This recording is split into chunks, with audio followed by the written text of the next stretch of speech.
ఖాళీ కాబోతున్న graduate teacher MLC స్థానాలపై అధికార కాంగ్రెస్ పార్టీ ఫోకస్ పెట్టింది. 3కి 3 స్థానాలు గెలుచుకుని శాసన మండలిలో బలం పెంచుకోవడానికి వ్యూహాలు పన్నుతుండగా అందులో భాగంగానే అభ్యర్థుల ఎంపికకు సంబంధించి ఆచితూచి అడుగులు వేస్తోంది. సమర్థులైన అభ్యర్థులను లిస్ట్ అవుట్ చేసి హైకమాండ్ ఆమోదం కోసం పంపినట్లు ప్రచారం జరుగుతుండగా ఎన్నికలకు సమయం సమీపిస్తుండటంతో ఆశావహులు ఎవరి ప్రయత్నాల్లో వారు బిజీ అయ్యారు. కాంగ్రెస్ పార్టీ అధికారంలోకి రాగానే నిరుద్యోగులకు 53,000 పైగా ఉద్యోగ నియామక పత్రాలను ఇవ్వడంతో నిరుద్యోగ వర్గం తమకు మద్దతుగా నిలబడుతుందని పార్టీ అంచనా వేస్తోంది.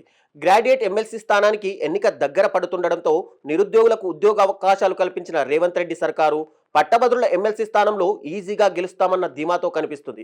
ఒక గ్రాడ్యుయేట్ ఎమ్మెల్సీ స్థానంతో పాటు 2 టీచర్ నియోజకవర్గ ఎమ్మెల్సీల ఎన్నికలు జరగనుండగా మార్చి 31 నాటికి 3 ఎమ్మెల్సీల పదవీ కాలం పూర్తి కానుంది. ఆయా నియోజకవర్గాల్లో అభ్యర్థుల ఎంపికపై ఇప్పటికే కసరత్తు మొదలుపెట్టిన కాంగ్రెస్ పార్టీ సీనియర్ నేతలు జిల్లాల నుంచి ప్రాతినిధ్యం వహించే ప్రజాప్రతినిధుల అభిప్రాయాలను సేకరిస్తూ సమీక్షా సమావేశాలు సైతం పూర్తి చేసింది. ఈ వారంలో అభ్యర్థుల ఎంపికకు సంబంధించిన ప్రక్రియను పూర్తి చేయాలని పార్టీ భావిస్తోంది.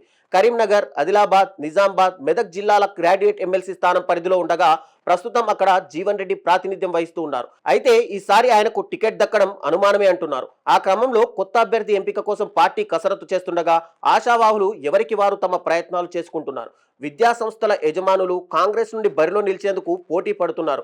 ఎమిగోస్ విద్యా సంస్థల అధినేత రమణారెడ్డి, ఆల్ఫోస్ విద్యా సంస్థల చైర్మన్ నరేందర్ రెడ్డి కూడా కాంగ్రెస్ టికెట్ ఆశిస్తుండగా ఎమిగోస్ విద్యా సంస్థల అధినేత రమణారెడ్డి గాంధీ భవన్ లో ఇటీవల పీసీసీ చీఫ్ మహేష్ గౌడ్ ని కలిసి అనంతరం ఉప ముఖ్యమంత్రి బట్టి విక్రమార్క, ఆరోగ్య శాఖ మంత్రి దామోదర రాజనరసింహలకు తన బయోడేటాను సమర్పించారు. త్వరలో సీఎం రేవంత్ రెడ్డితో పాటు మిగిలిన మంత్రులు, ఎమ్మెల్యేలు, ఎంపీలను కలిసి మద్దతు కోరతానంటున్నారు. మరోపక్క టీచర్ ఎమ్మెల్సీ ఎన్నికల్లో కాంగ్రెస్ పోటీ చేయాలా లేక మద్దతు ఇవ్వాలా అనే దానిపై పార్టీలో చర్చ నడుస్తుంది.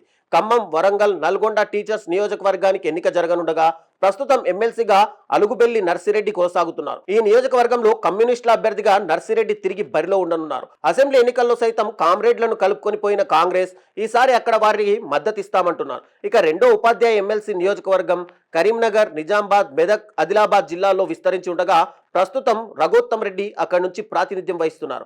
ఆ నియోజకవర్గానికి సంబంధించి పార్టీలో సీనియర్ నేతలు, జిల్లా మంత్రుల అభిప్రాయాలు సేకరించాలని పీసీసీ ప్రెసిడెంట్ భావిస్తున్నారు. పార్టీలో ఉన్న ఉపాధ్యాయ సంఘం నేతల అభిప్రాయాలు సేకరించిన తర్వాత ఆ నియోజకవర్గంలో పార్టీ వ్యూహాన్ని ప్రకటించే అవకాశం ఉంది. కాంగ్రెస్ పార్టీకి ఇప్పుడు పట్టభద్రుల ఎమ్మెల్సీ స్థానం తొలి ప్రాధాన్యతగా మారింది. అధికారంలోకి వచ్చిన తర్వాత ప్రభుత్వం ఉద్యోగ నియామకాల మీదనే ఎక్కువ ఫోకస్ చేయడంతో అక్కడ గెలిచి తీరుతామన్న ధీమా పార్టీ పెద్దల్లో వ్యక్తమవుతోంది.